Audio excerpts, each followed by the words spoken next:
This episode of Where Did the Road Go is brought to you in part by our Patreons. In particular, this month is being sponsored by Lindsay Marie Trebet and Nick Martin. I thank you both so very much. And if you want to become a patron, you can do so at www.wheredidtheroadgo.com. And now our show. Transmission start. Welcome to Where Did the Road Go? Join us as we wander off the path and explore lost history, consciousness, the paranormal, unexplained mysteries, alternative thought, and much more. We are present on the web at wheredidtheroadgo.com. Now here is your host, Soraya. Welcome to this edition of Where Did the Road Go? Tonight I have returning after a long time, Mr. Jeff Ritzmann. How are you, sir? I'm good. It's been quite a while since you've been on. I want to say October-ish, maybe? Somewhere in there? Sounds about right. Yeah, something like that, yeah. Sometime late last year. Yeah, absolutely. And you have been doing sort of ghost hunting type of stuff. A little, yeah. So tell us about the whole Gettysburg thing. God, where do I start with that? Well, how did you pick these long ones? Yeah, I say I'm windy already, but you make me even windier. How did I start with that? How did I get into that? I think it was back when Jeremy Vina and I were doing Paratopia that we did a live show from Gettysburg, and I think what spurred that on was just the need to generate guests for the show. And so we had, at one point, people who, like we had Dr. Raymond Moody on once, and we had some pretty big titans from the ghost hunting or the spiritual side of things, and I found it. I think I found it a lot more interesting than Jeremy did.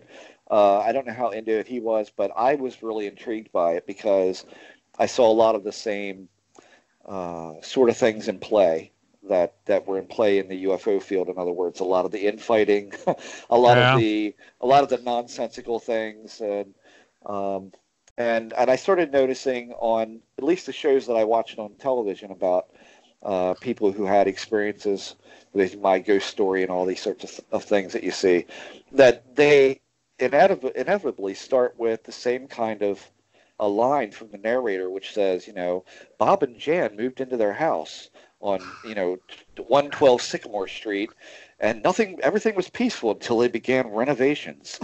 And then the place explodes into a haunting situation. And I look at that and I go, wow, I'm hearing that way too much in these things. Or I'm seeing the documentary, I'm seeing where they're tearing down wallpaper, or they're building a baby's room, or it's always something about renovation or building a new house on old ground, or always these areas of transient change. And again, that fed me back into my whole thing with this, which is the liminality and the anti-structure and all of that. Right. And I'm sure your audience is way tired of hearing me talk about that. So, but it has to fit in there somewhere. So that's what kind of led me into it. I said, well, it's probably worth a look in this. And then I went to a ghost conference for a couple hours. And I remember telling George Hansen on the phone, I said, George, I can't go to these things. He laughed. He says, why not? I said, because I just want to kill everybody. I can't take it. I can't take it. Like and Tim Renner, when I talked to him, not long after he had gone to one, he said the same thing. He said, every table has like a doll on it in a case, and it's a haunted doll, And everybody's got a haunted doll, or a haunted, lint hair ball, or right. It's something just bizarre stuff. And I'm like, okay, so, and he said, no, you actually have to go and you have to interact with these people, and that's why you go to see like what kind of people are these, and why do they believe the things that they believe about the objects that they have. Mm-hmm. The idea of haunted objects isn't exactly a new thing, but it's become such a big thing over the course of maybe the last 5 years, something like that. So, so I started talking to people, and in the course of doing Paratopia, we interviewed Mark Nesbitt, who is probably one of the biggest guys into the ghost scene in Gettysburg that's there. And he came to my house, oddly enough. He said, I'm only right down the street. How about I just come up to your place and we could do the interview right at your studio? I was like, great. So he came up and we got on the mic, so we did the show. And towards the end, I said, I'd really like to come up to your place of business. He has basically tours where he gives ghost tours. He's the oldest one that's there that does the ghost tours of Gettysburg in the town. And he said, yeah, you should come up and spend the night. I'm like, really? And he said, sure, yeah, you should come up and spend the night, and you could do an investigation. We'll let you in the house, and once the business closed, you get the run of the place. I was like, yeah, this needs to happen like yesterday. So Jeremy and I set a date, and we went, and it was a very interesting experience because we took what amounted to 2 listeners with us. One was a girl that I knew from Erie Radio. I'm not sure if I guess Erie Radio is still around. But it was a girl that I think was kind of a fan of theirs that we met at the X conference in D.C. some years before. So I invited her to go because I knew she was a good impartial person that could keep a level head and all that. And I took a friend of mine, and Lisa and my son went. My wife and my son went, and off we went to Gettysburg. And so we got there fairly early. We went out to the battlefield. And there you really see quite a scene every night when it's not bitter cold, of course. Mm-hmm. You see these groups basically going around to Devil's Den, Triangle Field, Spangler Spring, all the paranormally noted hot spots in Gettysburg. And you see them. I mean, you just wonder, are any of these groups even remotely serious? Because you go there and basically they're in the field screaming at each other. I mean, like girls screaming and running away and guys holding instruments and trying to get readings. And I'm like, what, is this serious? Or I don't think I've ever been there where I have, and I spent pretty much a whole summer weekends there a couple of years ago. I don't think I ever saw a group in there really quieting down and doing any kind of objective work. I'm just being honest. I did not see it myself. They may be there. That may be happening. I did not see it. And so it was really hard to get any kind of bead on the environment to see what was going on. I found the best times to go are the early morning, maybe on a Saturday or Sunday morning. A lot of people were in church. You go and it's pretty okay. You can get a quiet spot, in other words. But so we spent the night at Mark's house, and it was, I tell everybody who asks, it was the quietest night in a house of that age that I had ever seen in my life. It was so quiet that I didn't expect not to hear this house settling. But I didn't. I didn't hear anything. It was just so silent in there, I couldn't believe it. The occasional car would go up the side street, but that was it. And I think probably the first odd thing that happened was that we sent the 2 listeners, I'm just going to call them the listeners, it's Jason and Lisa. Lisa, not my wife, but Lisa, my friend Lisa. We sent them down to the middle part of the house. And so when you look at Mark Nesbitt's, if you go to his website, which is ghostofgettysburg.com, I did a real scan of his entire house. And so you can go into that real scan and you can literally walk the places that I'm telling you to go in real time on your PC or your Mac or your whatever. Now what's a real scan? I bought a camera basically that you set on a post, and you tell the camera to scan, and it scans 360. Mm-hmm. And most people, when they hear that or they think about that, it's like, well, is that the old Apple like revolving 360 pictures? And it's not. This thing is literally 3D mapping the walls, the light fixtures, and all of that, and it actively then takes all that data and builds a cohesive 3D model of the building and textures the entire model. So in other words, what you will see when you launch the viewer on his website, you will see like a dollhouse view of his house, and you will be able to spin that model in the 3D space, and then you will be able to launch into it and literally walk around in virtual reality in this house. You'll go down the stairs, you'll go across the floor, you can look up, down, left, right.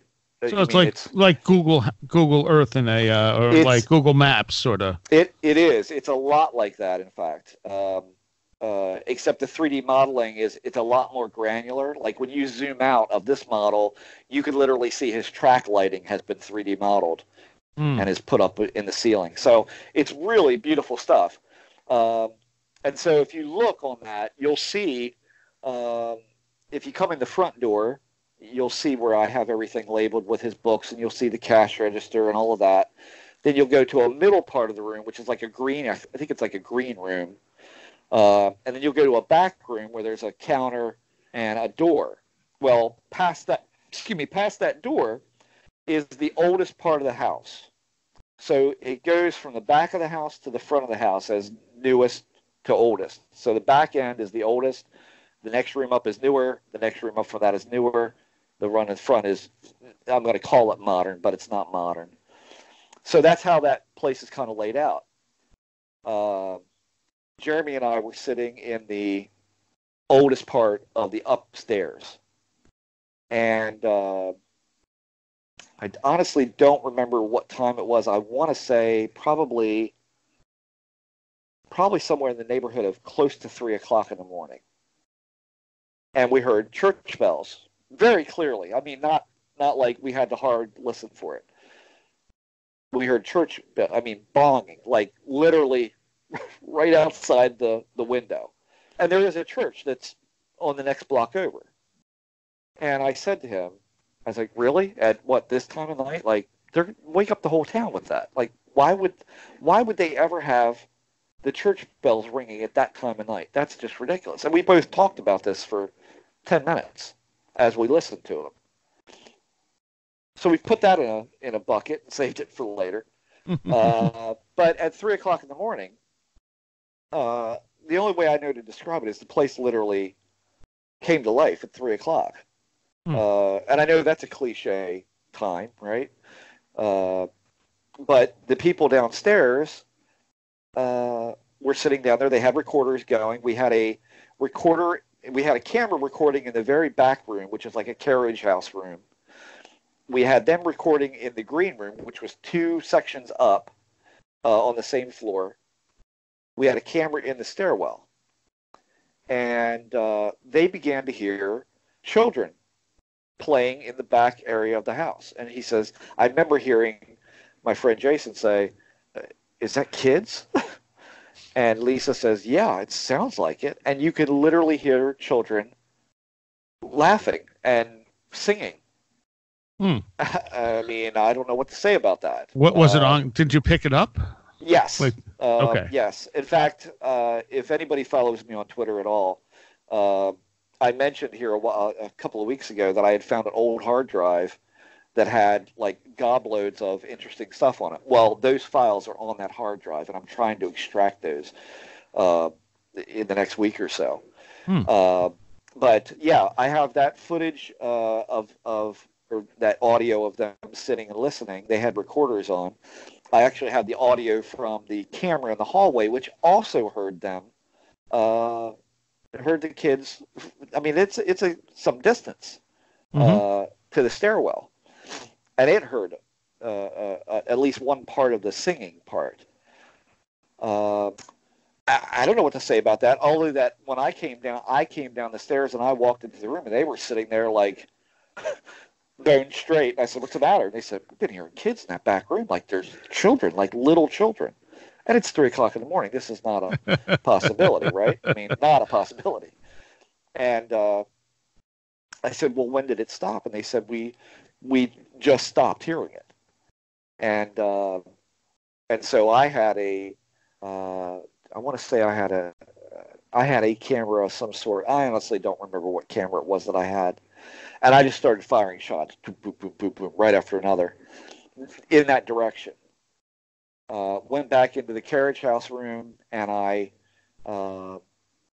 checked the camera that was back there, which was newly charged, had not been run that night, and was promptly sitting with the battery dead and was off. So I got nothing on that at all. Like I said, their recorders definitely captured the audio. The camera in the stairwell definitely got some audio. And I got one single picture that is really, it's odd. I did show it to the Nesbitts, when I talked to them in the next week. I said, I have this photograph, but I don't know what to make of it. It could be light play on the wall, or it could be something. I just don't know. But it's only in one frame that I shot of all these different pictures. It's only in one thing. And it looks like a kid. It looks like a little boy.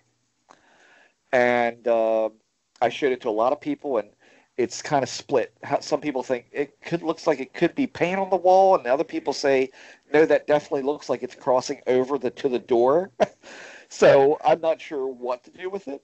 But Mark did print it out, and it's in a frame in that room. So if you go there to Ghost of Gettysburg in Gettysburg, you could see it sitting on the table. But I didn't expect to get anything concrete, so it was almost fitting that it's like questionable. I don't know. I can't really tell.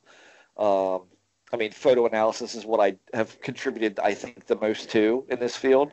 But I can't examine my own pictures, and I never really like let anybody go over it. And now it's probably what? I mean, could it be almost 6 or 7 years since then? I don't know. I was going to ask you how long ago this was. It's been, I think, Paratopia. I want to say it's been. Man, I'm telling you, I don't know. I'm getting bad as I get older about how long ago stuff was, but I'm going to say it's been like 6 or 7 years or more. And then, that whole night kind of spun me into going up there pretty much every weekend and trying to get a little something, or just learn more about the area, talk to more people. It just got me very fired up in the ghost realm of things. But it's not without its same pitfalls and nonsense that we have in the UFO field. It's pretty much the same dance that you're going to do, which is interesting into itself. Yeah, that's what fascinated me actually the most. I mean, the phenomena itself is definitely there. My question is, why is it there? And you'll hear everything from, oh, there was so much death, to, there's geological formations here that are very interesting and could be compounding these phenomena. And I always, I went up there, I think by myself one weekend, which was unusual. I usually didn't like to drive by myself in the dark. My night vision is not the best in the world on the road. And so I went up anyway, and I was fine with it. But I went up, and I went to Spangler Spring, and as I walked up, I was coughing, or I was talking on the phone or something, and I heard somebody go, shh. And I look over, and there's this guy at the spring with a recorder, and we're all alone, and we started talking. And he says, I've got some really interesting EVPs up here. And I said, well, what did they say? And he says stuff like get down, or they're over there. He says it's always like snippets of things. It's never like any cohesive sentence. And And the more we got to talking, he said, "So what do you think it is up here? Like, what do you think this is all about? Why is it here?" And I said, "I think it's here because people come here to see it." Hmm. And he just looked at me and he's like, that is a really weird answer. Like, I expected to hear, so much death here, so much sudden death here, uh, you know, anything but that." He goes, what does that have to do with anything? And I said, "My friend, it's everything." you know. And then we ended up talking for like an hour and a half about Gulf Breeze, Florida, where, the last time that I talked to one of the main players down there in that whole saga, I said, "When did the sightings at Shoreline Park stop?" And he said, "When people stopped coming to see the sightings at Shoreline Park. Right. That's when they stopped." And I was like, there it is again. And uh, I said, I almost think that the phenomena is putting on a display. This is display. This is not something that we're catching by chance. This is set and setting, and it's part of why it happens here is people come here because of this. Hmm. Um, and you find out that it's not a new thing. It's not something that started when Mark Nesbitt began doing ghost tours. I mean, it's been happening there for years, probably since the first 10-year anniversary at Gettysburg. Um, so it's not unusual at all. But do you hear about haunted Normandy? Do you hear about haunted Market Garden? Do you hear Right. about, like, you just don't hear that much about that. Like, if by all rights, those places should be as haunted, if not worse haunted than Gettysburg. Do you hear about haunted Dachau or, the concentration camps? Do you hear about that? You don't. Uh, True. why? I mean, if it's death that you want, there's death you've got there, but you don't hear about hauntings there. Um, at least I have not. Um, so, I think it's a very interesting place. I think there's definitely a phenomena going on there, but I think it could probably be related to the level of interest that is focused on there by people. Hmm. Um, and uh, and I don't know that it's not seasonal either. Like, you don't hear a lot of reports going on in the winter there. And what about environmental factors as well? I mean, the ground makeup may be more uh, likely to facilitate this type of phenomena. Yeah, I've heard that too. That there could be magnetic deposits, or it could be running water with any number of types of rocks that will generate some kind of field of one kind or another. Um, I wonder about that because I don't know that anyone's ever. I mean, I can't do a survey like that. I wouldn't know where to begin. But I don't know that has a geological survey been done of that area to determine if there's any kind of thing like that actually happening. Right. Um, and these things seem to coincide with the places where these things happened. I mean, I think the best footage that I've ever seen come out of Gettysburg, and I know at this point probably everyone has seen it, is the footage of uh, men walking in the trees. One looks like he's on horseback. The other ones look like they are. Mm, It looks like it's repeating itself over and over, like a skipping record. right. And recorded by a couple that was very clearly from the South by their accent. And I don't know much about them, but again, they seemed like very simple people. They did not seem overly educated to me. So I think they were perfect for that kind of thing to happen to them. Uh, I don't think it's hoaxed. I've seen really good copies of that footage, but I've never been able to get my hands on the original shot. But I've seen really good copies, and it's really compelling stuff. Now, if it's faked, I don't know how they would have done it because I've been Right. there to that spot and I know where that is.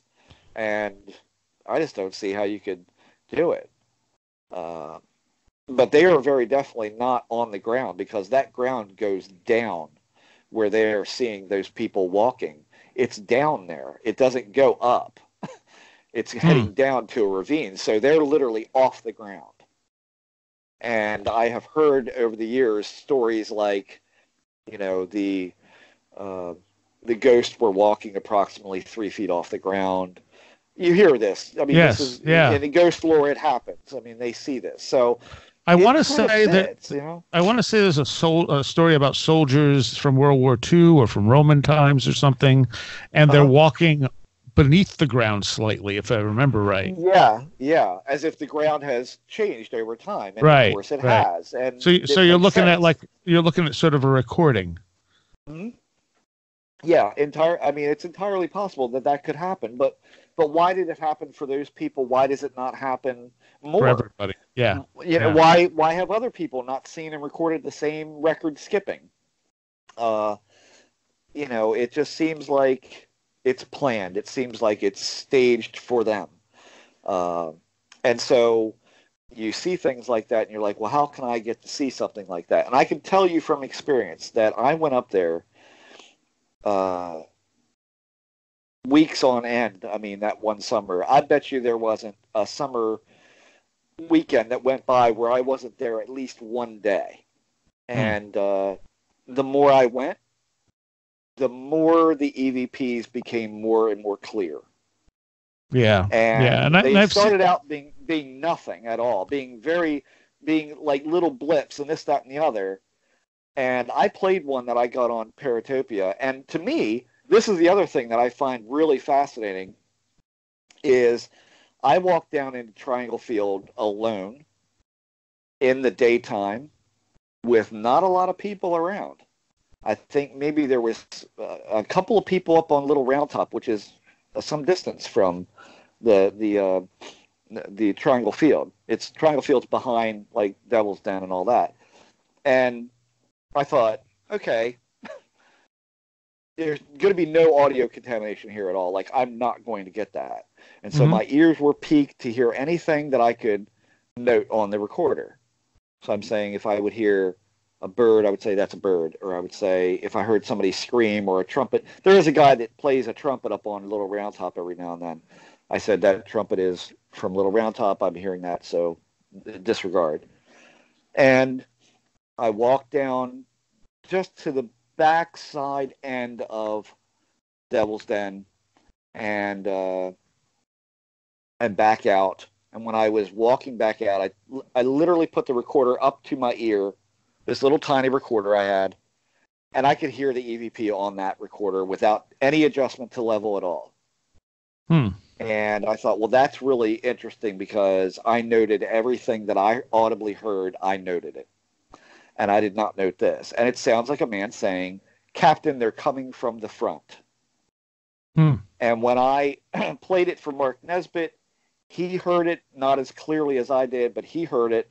And he said, where you were standing in Triangle Field, that would have been the direction that the Union Army was facing, and they would have been coming from the front. In other words, they would have been the Confederate Army would have been coming from the front end across Triangle Field, which makes sense. So, is that really what it was saying? I don't know because we tried enhancing it, we tried making it more clear. You just couldn't get it any more clearer than what it was. You could raise the volume, but that was about it. Um, I gave it to a friend of mine who did audio work professionally. He tried his best. He could not get any more out of it. So it ended up just being a weird thing that I heard it so clearly, but when I played it for other people, they would not hear what I was hearing. Mhm. I thought that Mhm. was an interesting part of this too, is that I've had a lot of people play EVPs for me as well that they hear this amazing thing and I'm like, I'm not hearing it. What are you hearing? You know, Yeah. Yeah.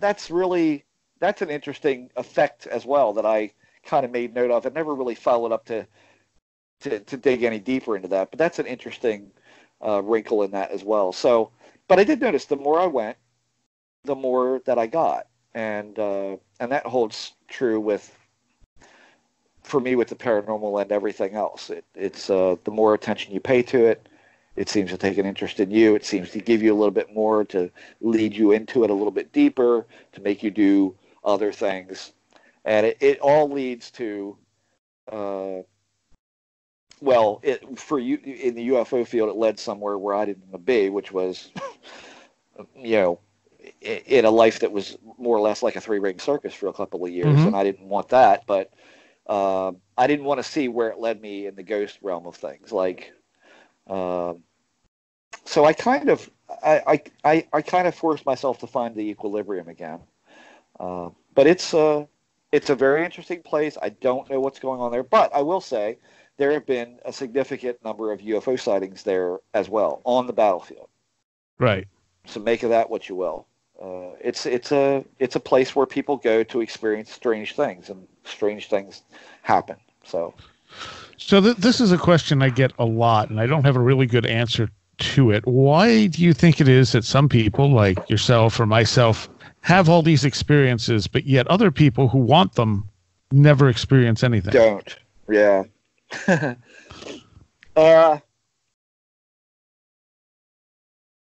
I wish I had a good answer for that. I don't. Yeah.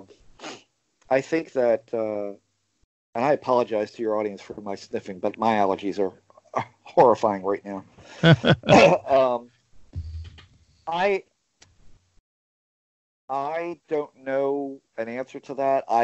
The only thing that I can honestly say about it, as far as the UFO portion of my life went, and how it still goes actually, is I didn't expect it. I didn't expect that that's what it would be, and it surprised me when I realized, oh, that's what this is. That's what that was. Like when I was 5 years old and when I was 9 years old, like that's what this was. Yeah, that's what this was, because there's that face and there's that. It was just a simple connect the dots, and Mm-hmm. it didn't require guesswork or supposition or a gamble. It was like, yeah, that's the face I saw when I was 9 years old. That is the thing. And so it was obvious that that's whatever this was. I don't necessarily subscribe, or didn't then, to what everybody else claimed it was, but whatever this weird thing is, that's what it looks like for me.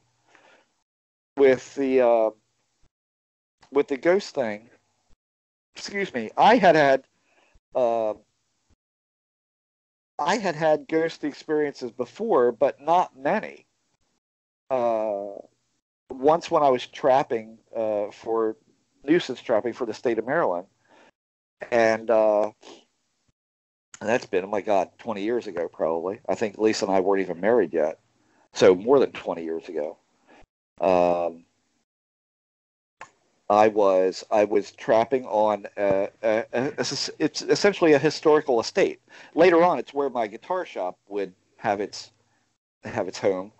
But I knew the man who owned the house, and he said, "I've got fox that are eating my prize geese, and so would you come help me get them out?" And I said, "Sure." So I went out there with I'm ashamed to say now, but with leg hold traps and with box traps that were live traps. And I tried to relocate them somewhere else, and didn't really get many foxes, because the second day that I went out to check traps, which was around, you really got to get up early, because most animals, if you're trapping to get them to remove them from an area, they usually hunt 2 to 4 a.m. And you don't want to leave them in the box trap for very long, because they can hurt themselves. And so I would go out there at 4:30 to go walk around. It was just barely daylight, and it was a hill behind his house. There was a stump a big stump at the top of the hill. When you went down the hill into the ravine, there was a line of trees and a fence on your left, and on your right was like a hill where a farmer had been, he had leased the land to this farmer to plant corn and so on and so forth. And right at the edge of that's where fox run. They run ravines, they run hedgerows, and so you set traps there for them. And I was checking one trap that looked like it had been disturbed, and when I turned around, by the corner of this fence was a man, and he's standing there. He's got a hat on, got a blue coat on. He's kind of what I might expect to see a farmer wear for pants, like that green pant, sort of baggy work pants. Mm-hmm. And he had a brown, looked like a brown sash around the middle of him. So it was kind of like I don't know, looked like a blanket tied around, like Miss USA has the the sash. The sash that goes across. It was set up on him like that, and when you're out, and he was smoking a cigarette, and so when you're out like that and you're carrying weapons, you identify yourself, you say hello, and I did that. I turned around, I said, "Hey there," and he was some distance away from me, and I started walking towards him, and he threw the cigarette down and began to walk up the hill. And I got a little nervous at that point because in trapping in the state of Maryland, with some traps you need to set in water, some you need to set in certain spots. I was thinking, is this a DNR policeman, and am I going to get in trouble for this? Mm-hmm.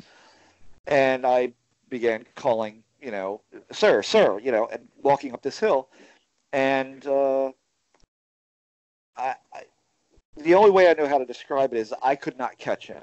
And every time I looked up, he seemed to be further away from me, but I was pushing harder and harder to get up that hill to catch up with him, and yet he seemed to be outpacing me, but his legs weren't moving as fast as mine.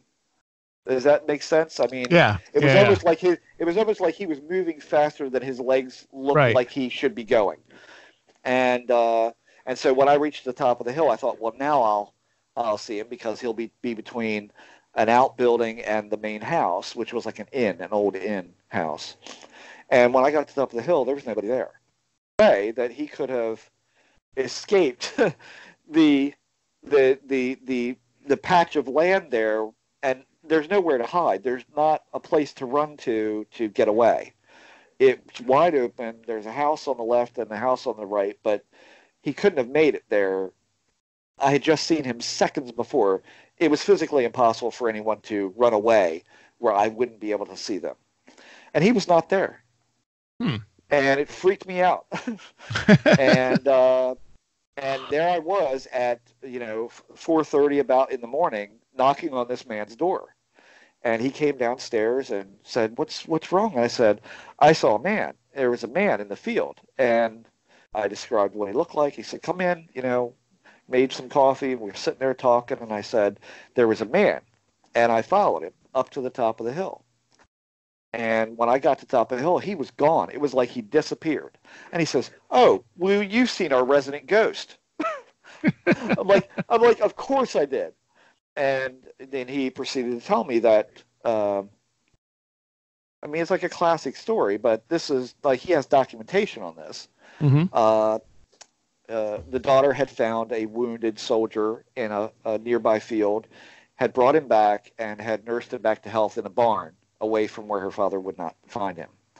And apparently they found affection with each other, and she was with him beside a large tree on this hill. And the father caught them, and he killed the man with an axe. Oh.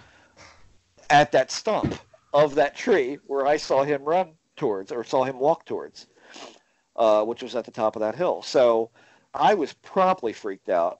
But then this man proceeded to tell me all matter of, some stuff that was the absolute and the absolute pristine example of, you've got to be kidding me. What you find in the paranormal stuff, you find that. You find something, you go, I can't believe that. But I'm telling you, this guy is no nonsense. He wouldn't lie about it. My own grandmother, who was about as no nonsense as you get, she experienced stuff in that house. She saw an old woman go up the stairs with a candle. She heard ballroom music playing in one of the ballrooms of this inn. The stuff that the owner told me was just crazy. And they're so, I'd say one, but they're so long to get into. It's crazy, some of the stuff that he has experienced there. Why has he experienced that?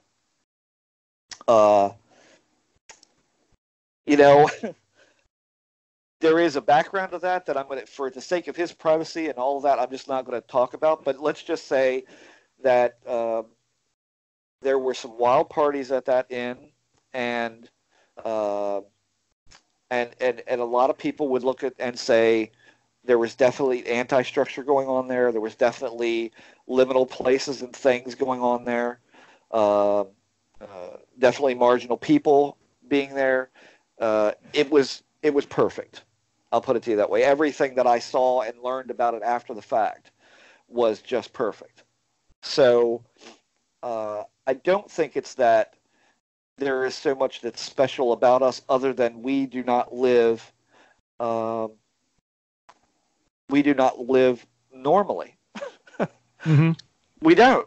I mean, I think you and I might as well just, if we haven't already admitted it, which I think we probably have multiple times, we don't live normal lives. I mean, I Right. have a regular job. I get up every morning. I go to work at the same time every day. I come home relatively the same time every day. But past that, I'm about as irregular as it gets. Yeah, see, And I don't even have that. well, see, there you are. I mean, that to me is the only thing that I notice about that. That and I mean, I'm a professional artist, so I'm uh, easily dismissible as flighty and you know just not normal, whatever that means, and that's okay. I don't mind that, but it is what I am, and I am constantly creating things because I can't not do it. So, I mean, I don't know what to say about that. That's probably part of it too. But I think it's the life that we live. I think it's the way we view these things. I think a lot of people go looking for, I think it's what you affix in your mind, if that makes sense. I think whatever you believe it to be, it will be. And I think sometimes it's what you may have had a fleeting thought about. Uh, I wonder if it's this. And then, because this stuff will always tend to surprise you, Mm-hmm. I think sometimes it's whatever you affix in your mind that you believe that it will present you something that either counters that or half-ass confirms it. There's always going to be that you're going to question it either way, but you know what you saw. Well, what did you see? Well, I saw this, and I think it was this. Well, you think? There's always going to be that. You know what I mean? You're always going to be Yeah, walking yeah. a tightrope. And for us, we're in this, so we're easily dismissible, just because we poke harder at this than I think most people do. Most people just go, "Well, that was weird, huh? Let's go get some chow." We go, "What is this? We must know what this is." And I want more. I want more, right? And then when we get more, sometimes if you're like me, you go, no, that's too much. I don't want that. So last time we did an AMA show on Patreon, Aaron Wolf asked a very good question, and I want to throw it to you because I think that you're the type of person who might have an interesting answer to this. She said, do you have any insight on the relationship between creativity or creative types, entity encounters, and trauma? It seems really common for creative people to have encounters, often terrifying, with the other. I can't figure out if the encounters cause the creativity, or if the others are drawn to creative people, or if the creative people just remember or can express the encounters better. Huh. Yeah. Yes. I have said for a long time that I think if there's any kind of selection that's going on, it is selecting creatives because we are the best equipped to explain it to others. Even though I'm not really, even though I'm really not in most cases. I can write it easier than I can speak it. I'm not a quick thinker in the moment. I really contemplate the hell out of a lot of this stuff, and then I'll formulate something that I think. But I think when it comes to the trauma part, and is the creative sparked by this or vice versa? The only thing I can say is, from my standpoint, is when I was 5 years old, or even a little younger than that, I don't remember being compelled to create anything. I remember being just a kid But, and I guess if you go back in the archives of Where Did the Road Go and you listen to those first shows where I was ever on your show, and I talk about those early childhood experiences, which began oddly with this spinning white square in my vision that I couldn't get rid of, and then later would wake up in some odd place. All that, when all those things were going on, I remember at one point saying to myself, and I don't know what made me think this. All I know is that at one point it came to me on the onset of one of those types of experiences on one of those nights. They're finishing me. I'm not done. Oh yeah, I remember you saying that. Yeah, something's being finished, and I just thought, I think about that now. I'm like, what a weird thing to say. Like, even as a kid, that even a weirder thing to say as a little kid. And they're finishing me, and I remember distinctly that after those things started, that began me being compelled to create drawings, and I loved clay, I loved sculpting, I loved all of that stuff, and that's when you started seeing, the art teacher come up to your mom and dad and say, "I think Jeff is special."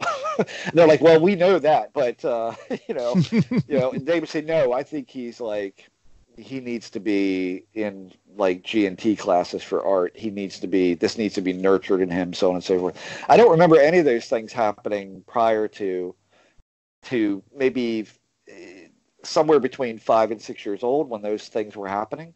Mm-hmm. I remember that very clearly. That's when that started for me. So is that what happened? I don't know what made one or the other, but it certainly seems to me that that's what started me into the creative path of things.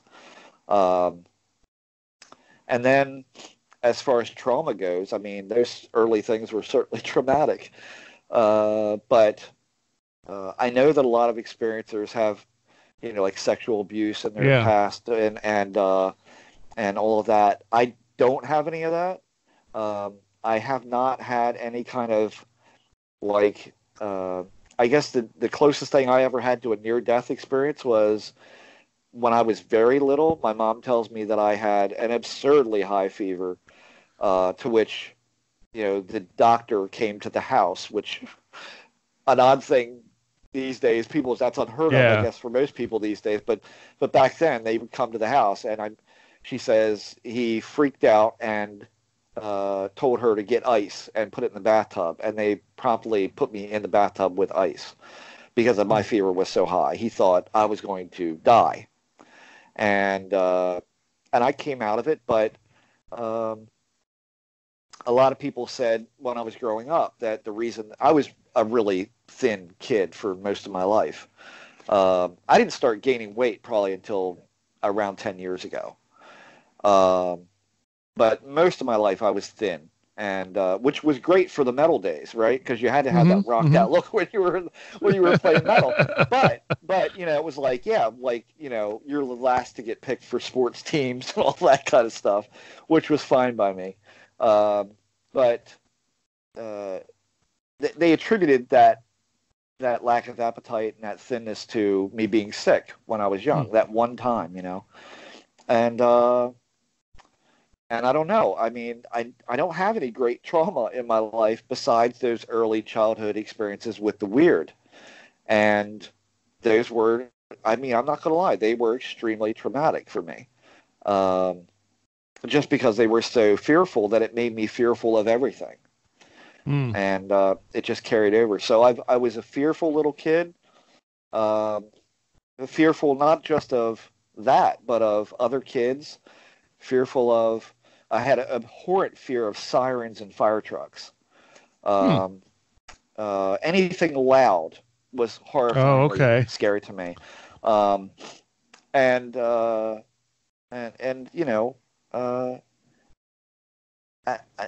As far as the creative, does that have something to do with the manifestation of things? I think think it does. I think that there is some odd relationships between creator and the story, a la Jeff Kripal, which I think you've spoken to on the show before. Yeah. Something like that. I mean, he no doubt related the story of the guy writing the Planet of the Apes comic and then going in and finding his wife being held in a similar situation to what he was writing in the comic. Right. Yeah. So that sort of thing. Yeah, I can totally see that happening, but I don't know that I've ever drawn or imagined or fantasized about any of the experiences that I've had. So how does it fit in for me? I don't know. Other than I poke it. I follow it, and most people go, "Oh, that's weird," and they just go on about their lives, and I didn't do that. And my mom has said for years, people have said all kinds of stuff about me that I didn't take offense to, but it kind of hurt when I heard that they had said these certain things. And one of the things that people have said that has directly hurt my feelings over the years is, things like, you have an intense personality, and I don't see it. I'm sure everybody else sees it. I don't see it. And I would ask my mom, am I that? Am I that? Is that who I am?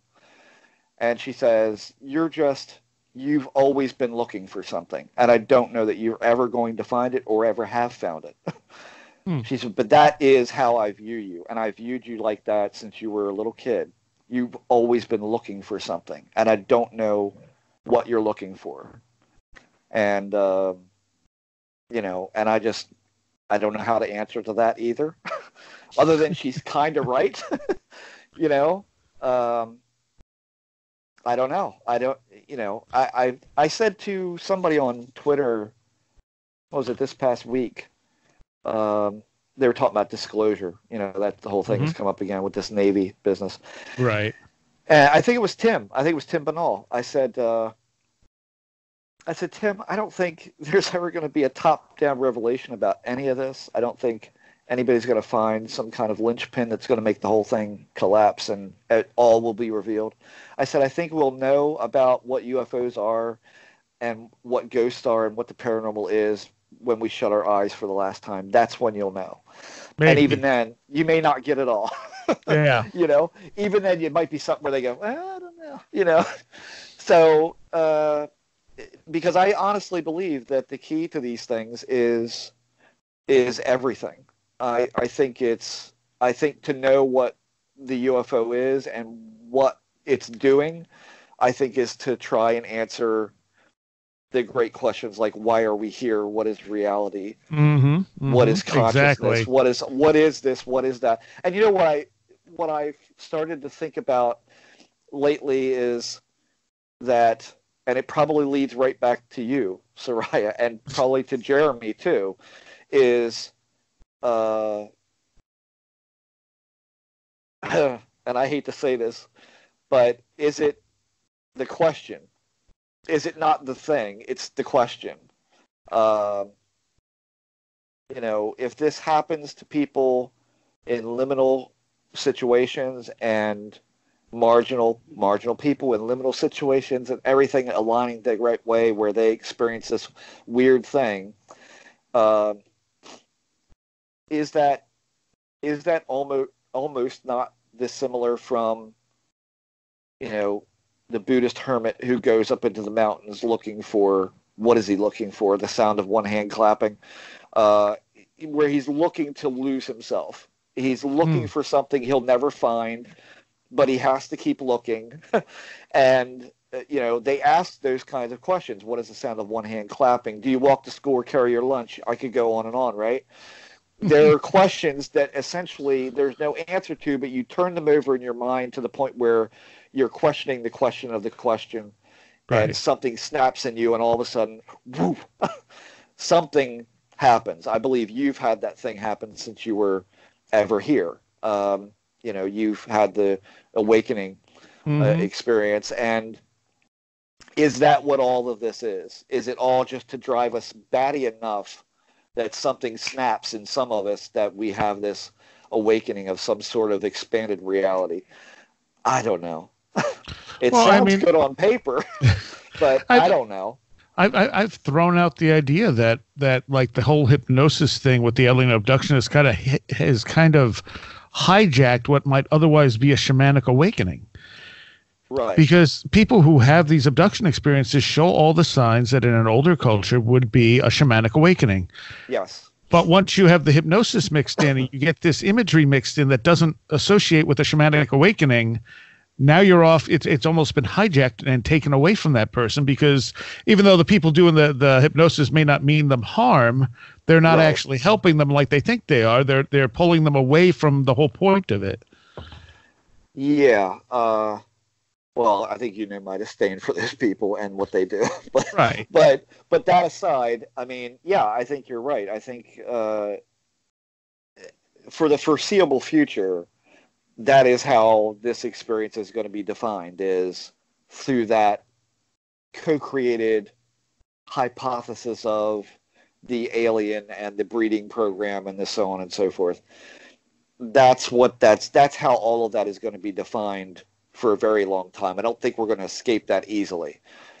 I think that you're right. I've had people say to me, I think Mark Nesbitt's wife said to me one day when I was telling her about some weird thing that had happened at the house here. She says, she just kind of like puts her coffee cup down, looks at me and goes, "When are you just going to admit you're psychic?" And I'm like, I am? Is that what this is? Like, oh, I don't want this at all. Like, this is not, no. But again, that's a term that's been hijacked and given such a bad name. That's the problem. Exactly. And so, it's just like, I look back on that whole crystal experience, which I think I related on the show before. Oh, yeah. Yep. Like that there, I don't believe in the crystal stuff to any degree. And yet it happened, and I can't deny that it happened because my wife saw it too and didn't talk about it until I talked about it. So I can't unface that and say, well, that's nonsense. I can say, well, is the crystal thing so nonsensical that that's how this phenomenon negates itself in this particular instance? Well, I can't do that either, because I know I will not go out and touch that thing again. If anybody wants, I'll just put it out there again, if anyone wants to come here and do what I did with that crystal, they're welcome to it, but you're not sleeping here. You'll go somewhere else with it. Whenever we end up getting together in person, I will totally put it against my head and drive home. Okay, that's fine. That's fine. But that again, I mean, there it is. That's the, it's that thing where everything is ill-defined and is now put through kind of a pop culture filter that makes it plausible to everybody, because to really explain it, and I've been saying this for I don't know how long now, probably at least 20 years now, that this thing is far more stranger than people realize that it is. Oh, yeah. That the people that are talking about this on television are not the people who should be talking about this. That even the experiencers who do have an odd thing happen are then led through this thing to see it in some crazy way that the hypnosis has hardened for them to the point where they're not lying. They're just so utterly convinced of it, and their memory is falsely hardened by hypnosis that you will not convince them otherwise. They will go to their grave believing, this is what happened to me, this is what's going on, and I know the truth. You're all just kidding yourselves. So, in a way, I think the hypnosis definitely feeds into the whole trickster motif, because it is exactly what should happen. Direct interaction should have direct consequence, but in this field it doesn't, because we go mucking around in it with hypnosis, and that just contaminates everything. So we destroy our own evidence by virtue of doing that, which is why I still, like I say again to your audience tonight, do not ever allow somebody to poke around in your mind with hypnosis, because if you have something you don't remember, you will remember when it's time for you to remember it, or when you want to remember it. You already know. You already know. I had one of the top psychology professors in the country tell me, "You will know. You know already. You're just not letting yourself acknowledge it. It's not about not remembering. You remember. You just can't acknowledge it to yourself." So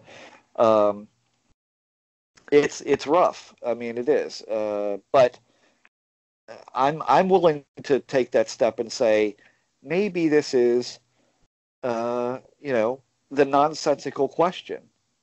That's what this phenomenon is. Maybe this is what it's representing, is this nonsensical question of what is it, what is it, what is it, to turn your mind over and over and over. I used to call it a mental exercise. Is this all a mental exercise? My former research partner, Lee Townsend, used to say, is it all folly? Is it just folly between life and death? Is that all it is? It doesn't mean anything. It's just folly. All of those things kind of point to that circular question that you can't answer, but yet there it is, and you can't deny it, but yet there it is. It's, it'll definitely, I think it has driven some people to some sort of awakening experience. I'm not sure that it hasn't happened to me in some small way, but certainly nothing that I can nothing that I, like you, I feel like you gained something from these experiences. You gained something personally from you. I experienced something where I can say, yes, did I wake up in the middle of the night and feel myself being pulled out of myself? Yes. Did I fight it? Yes. Did I then look up at the headboard and see faces being flashed on the headboard, like of people that I knew, of people that I didn't know? And did my mind tell me I'm all those people? Yes, that happened. Did I then say, I am that table, I am that chest of drawers, I am that floor, I am that carpet? Yes, that happened. But I can't, at the moment that I was in that, I really felt it. And it was like, this is really like, holy mackerel. What do I do with this now? And but when it was over, when that experience was over, I mean, here's an odd thing. As it's trying to pull me out, I can feel it. I can feel myself going out. And I'm laying on my stomach, and it's pulling me backwards, whatever it is. And I say, I'm getting ready to leave my body. Like, am I dying? Is that what's going on? I'm dying? And at one point I said, well, if I am, I can't stop myself from, so I might as well just let go. And so I tried to just let go. And the next time I felt it coming, just let it go. Mm-hmm. And I tried doing that, except when I got so far pulled backwards, I heard a in my ears, like something was tearing. And I couldn't take it. I willed myself back into where I felt like I was supposed to be. I picked my head up. I moved my body, in other words. I was going numb. I was going stiff. And I wrestled myself back in. And at one point, this happened 3 or 4 times where it was something was trying to pull me backwards out. And at one point, I heard music playing off to my right side. And I'm like, that's a really good song. And I want to say it was a country song, but I'd never heard it before. I said, that's a really good song. And then I realized what was going on. I was being placated with music to take my mind off the fact that something was trying to pull me out, because it tried doing it again. I'm like, oh, no, I'm not listening to that anymore. I mean, how you go trying to tell this around the dinner table, and they'll tell you, I think we need to speak to someone. Right. You can't talk about this outside of this type of field, because people will just say, well, that's crazy. But it happened. But when I woke up the next morning, I could not get back that feeling of, I am the chest of drawers, I am the end table, I am the bed, I am the sheets, I am the floor. All Right. that made complete sense, and I felt really with it at that point. I felt more alive and awake in that moment than I've felt, I think, ever. And yet, when I woke up the next morning, that didn't make any sense to my mind at all. Yep. Been there. You have? Okay, great. I don't know what that is. Like, what? Why would you have it one moment and not the next? I think it really comes down to it's an altered state of consciousness, and when you're in a normal state of consciousness, you cannot process it. Huh. Okay. I'll accept that because like I said, I was asleep, and what woke me up was the numbness coming up from my legs and the sleep paralysis. Essentially, I think it was sleep paralysis beginning. That's what woke me up. But the thing is, I was already asleep, but I woke up and I was feeling strange. My body felt strange. And, and then it was the pulling back, and the pulling out was just utterly weird because there was no visual component to it at all. I just had my eyes shut. But I could feel me going down towards the foot of the bed. And I'm like, this is just too much for words. Like, this is not good. And I remember distinctly thinking to myself, I'm dying. I'm dying. This is me. This is how I die. I'm out. And of course I wasn't sick, wasn't anything. And there was really no rhyme or reason for that to have happened that particular night. There was no real reason other than maybe like 3 or 4 days prior to that, Jeremy and I had a talk, and he was talking again about the I am experience and the oneness experience and all of that. And I, for the first time, and he'll hate me for saying this, but it's true. So many times he talks about this experience, and I just can't understand it. Right. I can't get my head around it.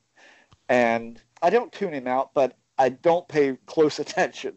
I hate to say it that way, but I can't get there. And so I think a couple of days prior to this, we had a pretty long discussion, and I kind of started to understand where he was coming from. I began to actually get my head around it. And then not 2 days later, this happens. It's the only thing that I can correlate to it. So I don't know. But yeah, I wonder about all this stuff. Is that what this is? I don't know. It can't be just that alone. It can't be just the nonsensical question, because there's too many other things that also play into this that, and I'm not talking about pop culture references, but I'm talking about how does the liminality and the anti-structure and the things that I know because you see it all over this stuff, how does all that congregate together to manifest some other thing that may exist in a subconscious level but not in a conscious level, or may be brought on by a story or a narrative, a la the Philip experiment, so on and so forth, tulpas, all of those. How does all of that then work? Right. I mean, come on. Better men of our abilities, why are we contemplating these things? I don't know. So we're almost out of time. I want to get a couple things real quick. Sure. When a little bit ago, when you were saying you didn't have any trauma in your past, it's very similar to my past. Like, I didn't have any real trauma in my past. I didn't have any weird experiences that I'm aware of until after the Kundalini kicked in.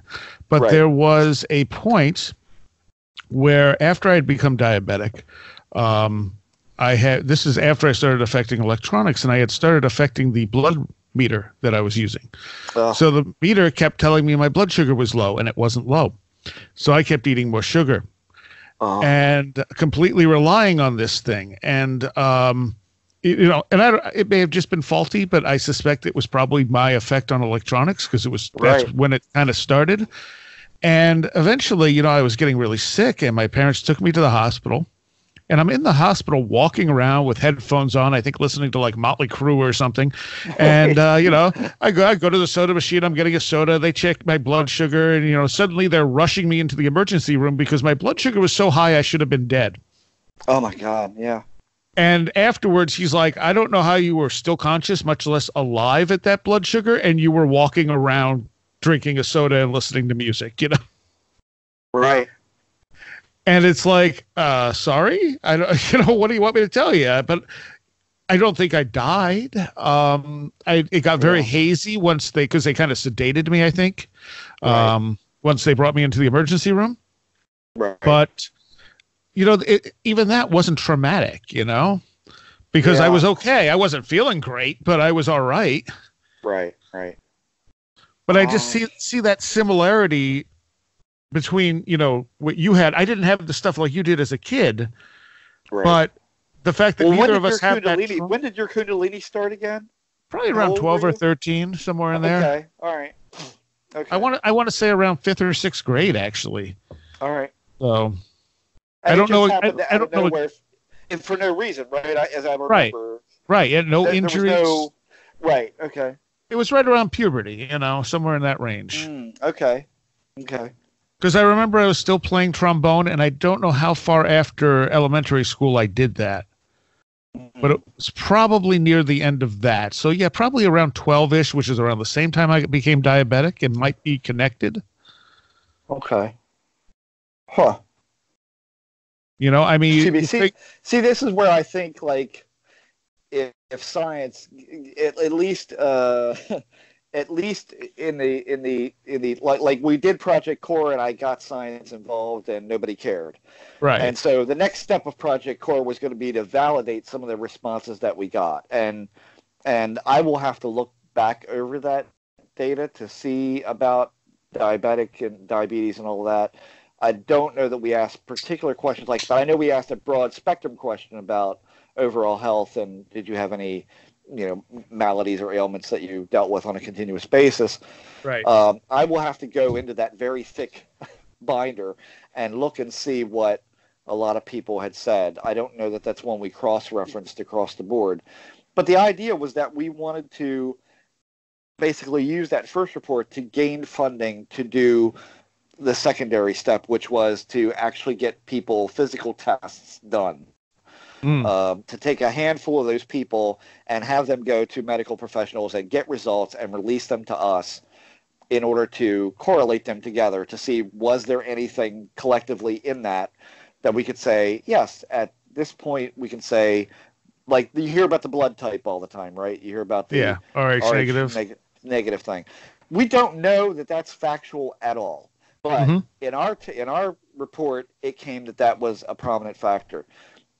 But is that because that had been in the UFO community before? That had been known before? Do people say, oh, yeah, I'm Rh negative, when they don't really know? We would have to have everyone get blood tests, and we'd have to facilitate that happening with a lab to test all these people and find out how many actually are that. Yeah, I have no idea what I am. Yeah, and we had no I mean, I have to say, again, it's profoundly disappointing to me that how badly this field cries for science to get involved, and then when it does, they don't care. But I'm not. But I'm not bitter. It's one of those things where this is where science, if it could bite the bullet just a little bit and say, okay, we're going to humor you people, and say let's do some physical tests. Nope, I lost you there. Commonalities physically. Let's do some tests and figure out, are there similar is there similar physiology going on here that we can identify in people who have these kinds of experiences. Yeah. That would be a great first step. Then you could go into the psychological elements and all of that. So, because I'm not even sure, to be honest with you, Soraya, that what I hear is, and only from what I'm exposed to, and I'm not the whole field, but what I see when they say that abductees are, a lot of them have been sexually molested or abused over the course of their lives, I see a lot of that coming from people who also partook in the regression hypnotherapy. So it could be that, yes, they were sexually abused. Yes, that's why they were under hypnosis. And yes, the sexual abuse is masked by the alien. So the alien is in place of a horrible thing that may have happened to them at some point. Is that the overlay? However, you also see that with people who have near-death experiences. Yes. Trauma is common in both of those. Yes. Which is, again, is that a dead end? Or is there something there that's something else? I don't know. Right.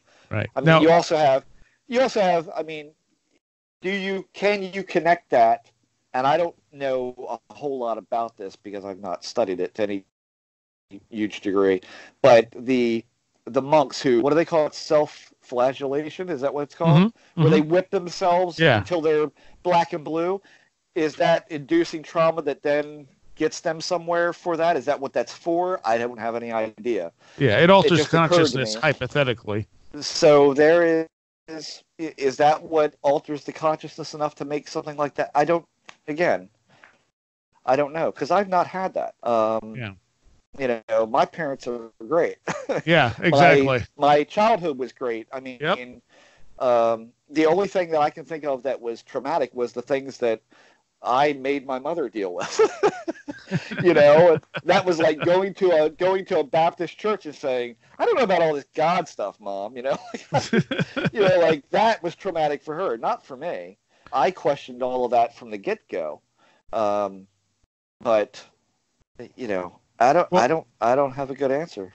So one more thing about the whole Gettysburg thing. You said you did the 3D modeling. Now, at one point when I talked to you, you said you found an anomaly on that. Yeah. Well, when I did the scan, the first time, me and my son went because we had basically set up the business. What this camera is predominantly used for is real estate. And he's an agent. So I was trying to teach him how to use it on his own so that I wouldn't have to go scan his homes that he has for sale for him. And so we were scanning the place, got the downstairs done, and you do it basically in 3-foot increments, around a 3-foot radius. You set the camera. And you must be careful to ensure that all the doors are open. It sounds dumb, right? I mean, it sounds really dumb. Like, what the hell difference would that make? The difference that it makes is when the 3D model is generated, if that door is shut, you can't get through it. When you go to walk through that door in a 3D space, that door is closed. That room is rendered on the other side, and you can back out of the model and go back into that room, but you can't go through that door. So when we went there, I was uber careful in the upstairs, when we came forward in the house to the steps, I was very careful to make sure that door was open all the time. And yet when we got back home and we generated the model, which is done on a cloud, when we got the model back, that door was closed. It was never closed at any point during that scan. We knew this. Because my wife, I think she went with us. She did go with us, yes. My wife was standing behind that door, keeping it open. Because you have to be out of the room when it's scanned. You can't be there or it gets you.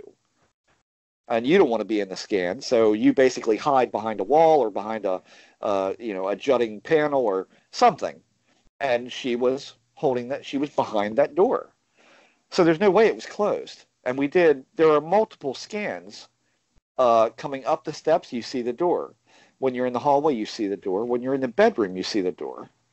And when you go right to the back of the house, you still see that door. And that door was never closed. It's only closed in one scan. And that's the scan that's done right in the middle of the bedroom floor. And there's no way that it was closed. So that's very odd. However, when I went back up there, so when you go upstairs, if you go to the model, again, on ghostofgettysburg.com, if you go to the model and you walk up the stairs, you will see there's a landing. And then when you turn left, you'll go into a bedroom. There's a bed there. There's a bureau and a mirror on the wall. Then you'll go into the next section of the house, which is like a kitchenette. And then you'll go to the back room, which is like a sitting room. That's the oldest part of the house in that very back room. So I am working my way from the steps to the back room. You have to do it in order, because once we realized that door was shut, we can't just start from that room. We have to go downstairs and do the stairs and then do the room and all the way back to the house. So it's a complete do-over of the second floor. Mm-hmm. I went up by myself because I work in the direction of Gettysburg from the house. So I just went right from work. I left and I went there and did it. So they had tour people doing their thing downstairs, but upstairs was vacant. So I went upstairs, did the scan, got to the back, turned around, packed up my stuff, and started to put my camera away. It's a whole boxing process, and then putting my tripod away. And I heard something moving in the back room of the house, the back oldest part of the house. Something was moving on the floor I was on. And I kind of stopped, and I just stood still, and I didn't hear any more. And then I went to move again, and it started again.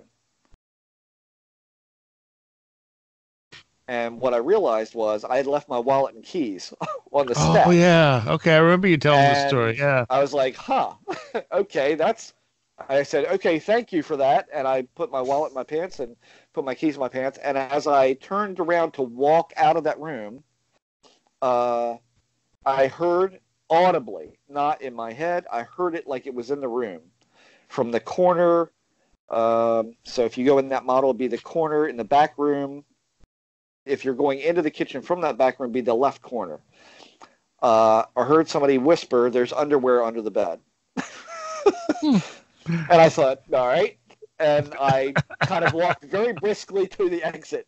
And I went downstairs, and I was a little rattled. And Mark's wife, Miss Carol, was at the front desk. And I said, okay, so here's what I heard upstairs. And I told her, and she says, okay. I said, I'm not looking. I don't want to know. And I went to the back and I think I put my stuff in the car, and I came back in to thank them for letting me do the scan. And Mark and I got to talking, so that turned into another half hour of me standing there talking to him. And while we were talking, Carol went upstairs and looked under the bed and brought down a pair of underwear that were underneath the bed.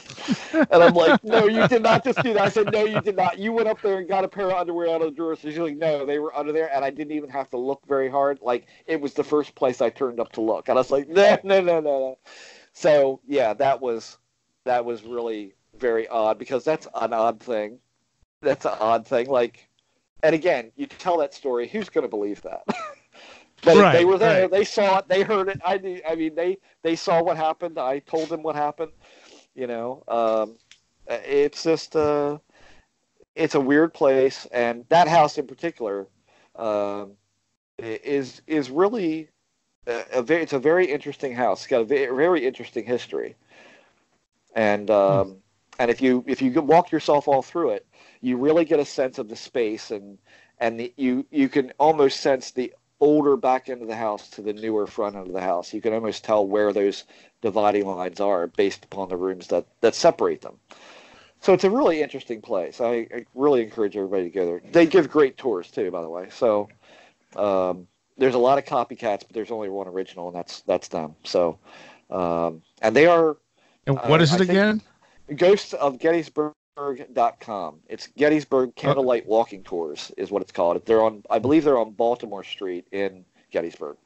Okay. So, which is kind of the main drag. So, yeah, I'd encourage everybody to go check it out and walk at least the lower end. They'll let you walk around and kind of look at the pictures and stuff that they have around. So, it's a neat house. All right. Where can people find you online? Is the Numinous Den up again? It is, I think. Numinous Den. So it'd be blogspot. What is it? Numinousden.blogspot.com. NUMI. I don't know how you spell Numinous. It's late. Numinusden.com. Not .com. .blogspot.com. Just do a search for the Numinous Den. You'll find Numinusden.blogspot.com. Yeah, that's it. Sure. Let's go with that. And I did do the Project Oculus thing here at the house, which was essentially crowdfunded. where we put live cameras all around the house and ran them basically all night. And if you go to YouTube and look up my name, you'll find my channel, and there are 2 pieces of footage on there that I think you might find interesting. At least to me, they're interesting pieces, and they are, by the way, about the only thing that we got after all that that trying. Of course. I'll tell you, I said it before, I'll say it again. If your house is haunted, buy a set of Nest cameras and put them up and let them record, because all activity will cease. Yeah. So, the one thing that I wanted to get, I got, which was the light on the ceiling in the living room. Right. We did get that, and that was a success for me personally. So I'm good with that. All right. And we're going to do a patron segment with you, and we're going to talk about some ideas on what may be behind some of this stuff. But thank you, Jeff. Always great to have you on. Always a pleasure. And Where Did the Road Go would not be possible without the help of our Patreons, and especially those patrons pledging $10 or more: Allison Cook, Lindsay Marie Trebet, Nick Martin, Super Inframan, UFO Weekly News, Tim, 36 Dingo, Maria, Jennifer Campbell, Mike McGuire, American Rambler, Paul Buscini, Nate Syria, Anthony Sullivan, Kevin, John Rutledge Foster III, Eric Citron, Ben Crow, Janet Runyon, Andy McNamara, Sasha Lorg, Matthias Sunby, Christopher Vaughn, Riker and Stark, Robert Groom, Sean Cosgrove, Jose A., Roger Gonzalez, Craig Cicernos, Kevin Schreck, A.E. Gaia-Quinta, William Lovelace, Mark Brady, Chris, Ice a Hot Dog a Sandwich, John Eddy, Carla Mahoney, and Chris Johnson. Thank you all so very much. All right, so the Patreon segment with Jeff will be up later this week, and it is over 2 hours long, and we get into some really deep stuff. So I hope everyone's going to enjoy that. If you're not a patron, you can go sign up for $3 a month at wheredidtheroadgo.com. And we'll see you next time. You have been listening to Where Did the Road Go? This show is made possible in part from our Patreons, and we thank you and everyone listening for helping us continue this exploration of the strange. You can always find everything Where Did the Road Go related at www.wheredidtheroadgo.com. And thank you so much for your support.